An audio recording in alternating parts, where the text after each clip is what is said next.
An Interstellar Council tried to control humans. Big mistake.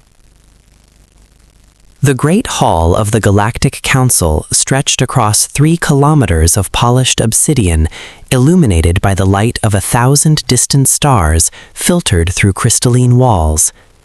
Ambassador Zekthor of the Vryn Collective adjusted his 7 optical sensors, watching as representatives from 47 species took their designated positions around the circular chamber. Today's agenda item 317, the human problem. Counselor Miratath, a gaseous being contained within an ornate pressure suit, initiated the discussion with a pulse of bioluminescence that translated across every species' communication interface. We must address the Earth situation before it escalates further. 3 of their primitive vessels have now crossed into regulated space. They're calling it exploration. Ambassador Zekthor's mandibles clicked in agreement. The Vryn had been monitoring humanity for 200 cycles now, ever since the species had split the atom. By galactic standards, humans were infants, barely worthy of acknowledgement. Their longest-lived individuals perished before completing even a single standard galactic rotation. They warred amongst themselves over invisible lines drawn on their singular planet. They had yet to develop proper anti-gravity, faster-than-light travel, or even basic telepathic communication. And yet, here they were, jury-rigging chemical rockets and breaching the boundaries of regulated systems. The regulations are clear, intoned Praetor Zalvin, the silicon-based representative from the core worlds. His crystalline form refracted light in geometric patterns that conveyed absolute certainty. Civilizations below Class 7 technological development are forbidden from expansion beyond their home systems. The quarantine protocols exist for their protection and ours. A murmur of agreement rippled through the assembled delegates. The quarantine laws had stood for 3 million years, protecting primitive species from the dangers of the galaxy and protecting established civilizations from the chaos that young species inevitably brought. I propose we enforce the standard containment measures, Miratath continued. Disable their vessels, delete their navigation data, and establish a barrier field around their star system. Nothing in, nothing out, until they've matured sufficiently. It was a routine proposal. The Council had implemented such measures on 43 species throughout galactic history. Most eventually developed to acceptable levels. Some didn't. The galaxy moved on regardless. Zekthor prepared to cast his vote in favor when a small voice interrupted the proceedings. Respectfully, I must object. Every optical sensor, auditory receptor, and telepathic node in the chamber focused on Observer Kree, a junior diplomatic aide from the monitoring corps. Kree was young by any standard, barely 400 cycles old, and her intervention violated at least 17 protocols of proper council procedure. Miratath's pressure suit hissed with irritation. Observer Kree, this is a closed session for voting members only. Your presence here is purely ceremonial. With profound apologies, Counselor, but I've spent the last 50 cycles stationed in Earth's solar system, observing humanity directly.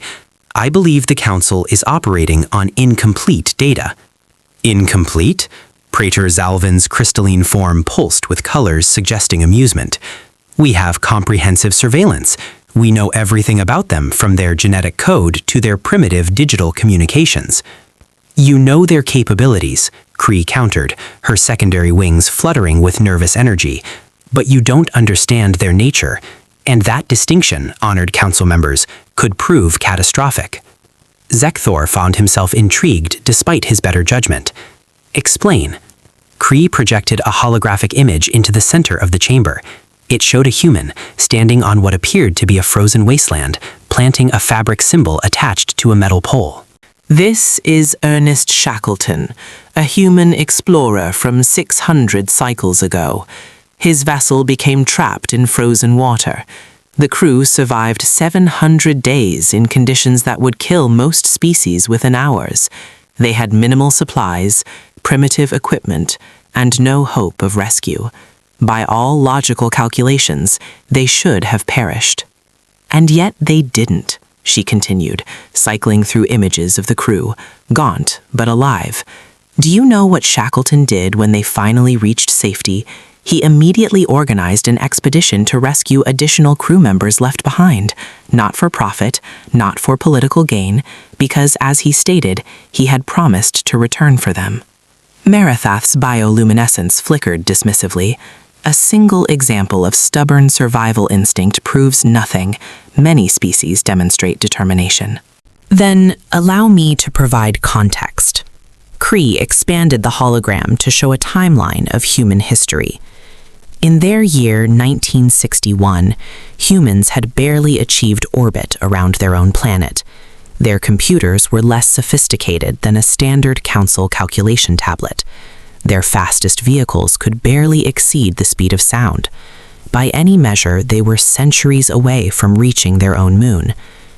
And yet, 8 cycles later, they stood on it. The council chamber fell silent. Impossible, Zalvin stated flatly. No species has ever progressed that rapidly.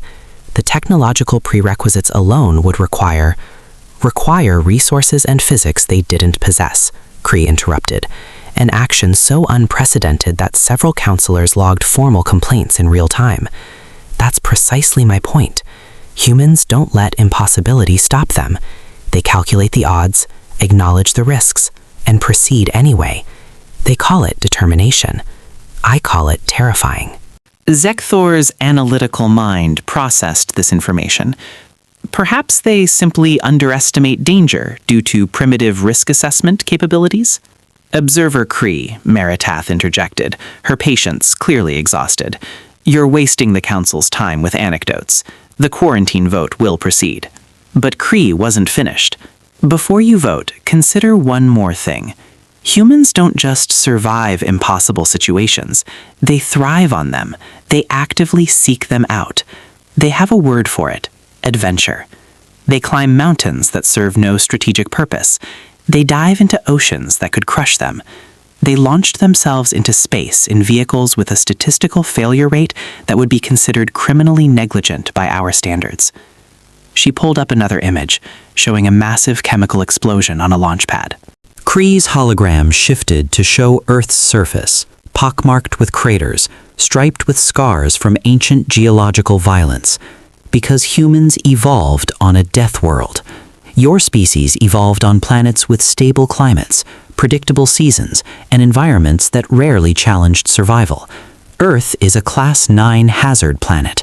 Violent weather systems, tectonic instability, massive predators, disease, parasites, and until very recently in their evolutionary history, humans had no natural defenses. No claws, no venom, no armored skin, no natural camouflage. They were prey animals, she continued, and they decided not to be. They crafted weapons from stone. They mastered fire. They hunted creatures 10 times their size, using nothing but cooperation and stubborn refusal to give up. Every advantage they possess, they built themselves. And that mindset, that core philosophy of if we don't have it, we'll make it, pervades everything they do. Zekthor felt something he hadn't experienced in 300 cycles: unease. You're suggesting, he said slowly, that containment might not work. I'm stating that containment will provoke exactly the response we don't want. Humans have a saying, "Don't tell me the sky's the limit when there are footprints on the moon." If we cage them, if we tell them they cannot expand, cannot explore, cannot reach beyond their system, they will dedicate every resource to breaking that cage. Not in 1,000 cycles, not in 100, within their lifetimes. Miratath's pressure suit vented in a gesture equivalent to a dismissive laugh. Observer Kree, your romantic view of this species blinds you to reality. They are primitive. We are the Galactic Council, representing the combined technological might of 47 advanced civilizations spanning 3 million years of accumulated knowledge. If we decree a quarantine, they will respect it, whether they wish to or not. Will they? Kree's tone carried no challenge, only genuine curiosity. Let me share one final piece of data. The hologram showed a human face, weathered and determined, speaking into a primitive recording device. This is from their year 1962, a human leader named John Kennedy addressing his species about their moon program. I'll translate his words precisely. We choose to go to the moon in this decade and do the other things, not because they are easy, but because they are hard. Kree paused, letting the words resonate in the chamber. They choose difficulty. They pursue challenges specifically because they're told such challenges are impossible. And every time someone, human or otherwise, tells them they cannot do something, they treat it as a personal invitation to prove that assertion wrong. Praetor X Valvin's crystalline structure pulsed with colors suggesting deep thought. Assuming your assessment is accurate, what would you have the Council do? Simply allow them unfettered access to the galaxy? They're violent, unstable, and technologically infantile. They are violent, Kree acknowledged. They war amongst themselves over resources, ideologies, and ancient grievances. But they also have something we've lost over our millions of years of civilization: adaptability. When humans encounter a problem, they don't search databases for established solutions. They create new ones. They improvise. They combine unrelated concepts in ways that shouldn't work, but somehow do. She pulled up technical schematics of human spacecraft. Look at their engineering. It's crude, yes, inefficient by our standards, but it's also innovative in ways our standardized approaches haven't been in eons. They turned orbital mechanics into an art form out of necessity. They've proposed propulsion concepts our physicists dismissed as theoretical curiosities. They're rediscovering principles we've forgotten simply because they don't know they're supposed to be impossible. Zekthor studied the designs with his analytical arrays. Kree was right. The human approach was chaotic, unpredictable, and completely unlike anything in the Council's extensive databases of technological development. It was also undeniably effective. "What do you propose?" he asked. Contact, Kree said simply. Formal, open contact. Bring them into the galactic community now, while they're still developing, while we can guide them. Give them challenges to focus on, problems to solve, frontiers to explore. Channel their energy outward into productive endeavors, rather than leaving them to fester in isolation until they break free on their own terms. The council chamber erupted in protests, objections, and alarmed communications. Absolutely not. Miratath's bioluminescence flared bright red. The contamination protocols alone prohibit such action. Early contact has destabilized dozens of primitive species throughout history. Those species weren't human, Kree countered. Most species, when confronted with vastly superior civilizations, become dependent or lose their cultural identity. Humans will see us as a challenge to overcome. In 50 cycles, they'll be demanding seats on this very council. In 100, they'll be proposing amendments to regulations that have stood since before their species learned to walk upright. That's precisely why we must contain them now, Zalven insisted. Zekthor raised a manipulator appendage for attention. Observer Kree, you've presented compelling anthropological data, but let us address the practical concern. What happens if we implement quarantine measures and you're wrong? What if they simply accept the limitation? Kree's response was immediate. Then, in several thousand cycles, they'll develop sufficiently to join the galactic community naturally, and my concerns will be moot. The quarantine succeeds, and humanity develops at the standard rate. But if I'm right, she pulled up one final image. A human child, no more than 3 cycles old, struggling to climb a barrier clearly too tall for its limited capabilities. The child fell, and climbed again, and fell, and climbed again. If I'm right, you'll create an entire species united by a single purpose, proving the Galactic Council wrong. Every brilliant mind they produce will focus on breaking your barriers. Every resource will funnel toward that goal. They'll sacrifice comfort, safety, even lives, because humans don't just fight for survival. They fight for the right to choose their own path. And when they break free, because they will break free, They won't emerge as grateful children ready to learn from wise elders. They'll emerge as a species that views the Galactic Council as the entity that tried to cage them, as the enemy who told them no. The chamber fell silent again, but this time the quality of silence had changed. It was no longer dismissive, but contemplative. Counselor Vexmar pulsed through the neural link. The observer raises valid concerns. Perhaps we should table the quarantine vote pending further study. Further study? Miratath's pressure suit practically vibrated with frustration. We've studied them for 200 cycles. How much more data do you need? Data isn't understanding, Zekthor heard himself saying. I propose we dispatch a comprehensive observation team. If Observer Kree's assessment is accurate, we'll have evidence within several cycles. If not, we proceed with standard containment. The proposal satisfied no one completely, which Zekthor's long experience suggested meant it was probably the correct compromise. After extensive debate, the Council agreed to a probationary period. No quarantine would be implemented immediately, but human expansion would be monitored closely. Any signs of aggressive intent or dangerous development would trigger immediate containment protocols. Observer Kree bowed respectfully as the Council adjourned.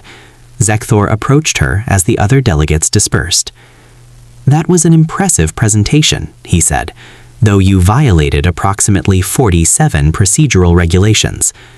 49, actually, Kree replied, but some things are worth the disciplinary hearing. You genuinely believe they're that dangerous?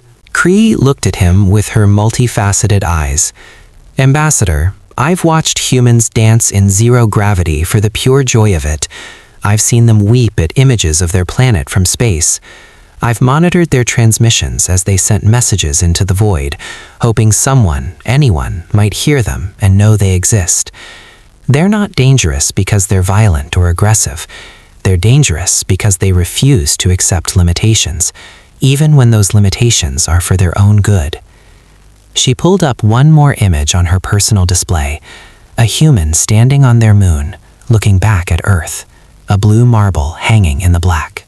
The first human to stand on their moon, Neil Armstrong, said something that our linguistic analysts are still debating. When he stepped onto the surface, he stated, "That's one small step for a man, one giant leap for mankind." On the surface, it's a simple observation about achievement. But there's a secondary meaning, Ambassador. It's a promise. Wherever one human can go, eventually all of them will go. They don't leave anyone behind. They don't accept that any frontier is unreachable. Zekthor studied the image. And if we try to tell them this frontier is unreachable, then they'll reach it anyway, and they'll remember that we tried to stop them. The question isn't whether humanity will join the galactic community, Ambassador. The question is whether they'll join as friends or as adversaries. And that choice, that's entirely up to us. Zekthor returned to his vessel that cycle with much to consider. In his 300 cycles of diplomatic service, he'd negotiated treaties, resolved conflicts, and managed the integration of 7 new species into the Council. He'd seen civilizations rise and fall, witnessed the birth of stars and the death of worlds. But he'd never encountered a species quite like humanity. 2 cycles later, he submitted his recommendation to the Council: immediate preparation for first contact protocols, full diplomatic outreach within 10 cycles, and accelerated integration programs. Not because humans were ready by traditional standards, but because station for 3 cycles before ultimately agreeing to a modified version of his proposal. First contact would proceed, but carefully, with extensive safeguards and monitoring. When Ambassador Zekthor reviewed the final contact protocols, he added one personal note to the implementation team. When greeting humans, do not tell them what they cannot do. Do not list limitations. Do not establish boundaries they might perceive as cages.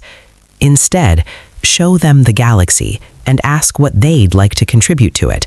Because if Observer Kree is correct, and I increasingly believe she is, humanity's greatest strength and most terrifying quality is the same thing. They see every impossibility as a dare. In the end, the Galactic Council didn't try to control humans. They learned to work with them instead, and the galaxy was never quite the same again.